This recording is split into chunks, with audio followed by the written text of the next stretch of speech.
മഹാത്മാഗാന്ധി വന്നതിൻ്റെ 99ാം ജന്മദിനാണ്. അതിന് വാർഷികമാണെന്ന്, 99ാമത്തെ വാർഷികം.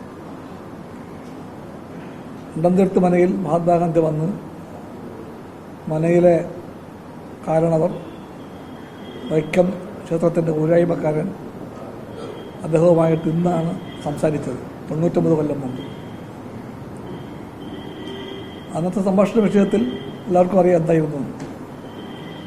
ഗാന്ധിജി പറഞ്ഞു, എല്ലാവർക്കും ജാതി നോക്കാതെ അമ്പലത്തിൽ കയറാൻ, ദൈവത്തെ കാണാൻ അവകാശമുണ്ട്, അനുമതി വേണം എന്നാണ് ആവശ്യപ്പെട്ടത്. പിന്നെ സ്ക്രിപ്റ്റൊക്കെ ഉണ്ടാക്കും ആ ചർച്ചയുടെ. നമ്പ്യാതിരി പറഞ്ഞു, നിർവാഹമില്ല, ഇത് ദൈവകൽപ്പനയാണ്, ജാതികൾ താണവർ അമ്പലത്തിൽ കയറിക്കൊടുത്തുള്ളത് ദൈവകൽപ്പനയാണ്, അത് മാറ്റാൻ എനിക്കോ നിങ്ങൾക്കോ അധികാരമില്ല. അവരുടെ മുജ്ജന്മത്തിലെ പാപമാണ് അവർ ഈ ജന്മത്തിൽ കീഴ്ജാതിക്കാരായത്. അതുകൊണ്ട് സംഭാഷണം കൊണ്ടോ ചർച്ച കൊണ്ടോ ഒന്നും മാറ്റാവുന്ന കാര്യമല്ല അത്. ആ ചർച്ച പരാജയപ്പെട്ടു. ബാക്കിയെല്ലാം ചരിത്രമാണ്.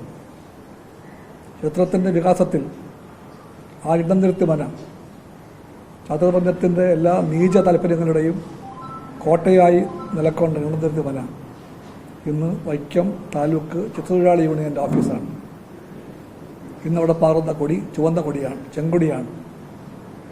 അവിടെ എല്ലാ മനുഷ്യർക്കും പ്രവേശിക്കാം. ജാതി ബാധകമല്ല, മതം ബാധകമല്ല, ആർക്കും പ്രവേശിക്കാം.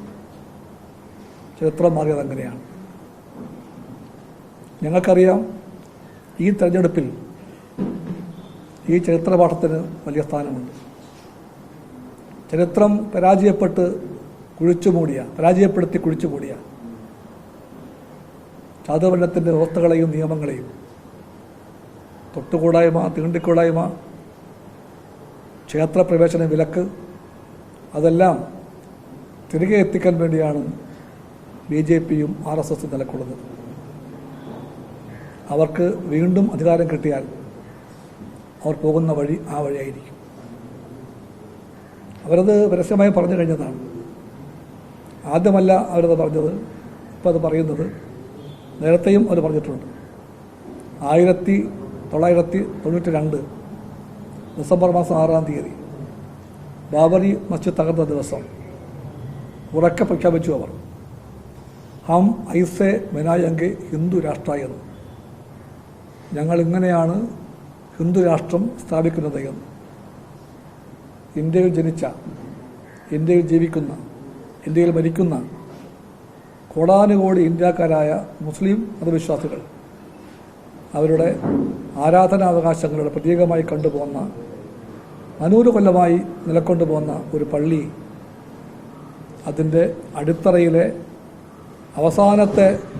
അവസാനത്തെ കല്ല് പോലും ഇളക്കി ദൂരേക്കെറിഞ്ഞുകൊണ്ടാണ് അവർ ഹിന്ദുരാഷ്ട്രം സ്ഥാപിക്കുക എന്ന് അന്നേ RSSും BJPയും വിളിച്ചു പറഞ്ഞതാണ്, ഒരു മറയും കൂടാതെ.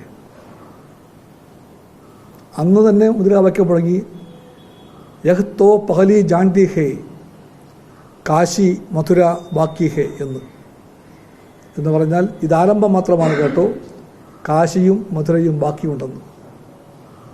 മോദി ഗവൺമെൻറ് അതാണ് നടപ്പിലാക്കാൻ ശ്രമിക്കുന്നത്. ബാബറി പള്ളി പൊളിച്ച ശ്മശാനത്തിൽ അവർ ക്ഷേത്രം പണിത് കഴിഞ്ഞു. അയോധ്യയിൽ ചെയ്ത പാപം അവർ മഥുരയിലും കാശിയിലും ആവർത്തിക്കാൻ പോവുകയാണ്.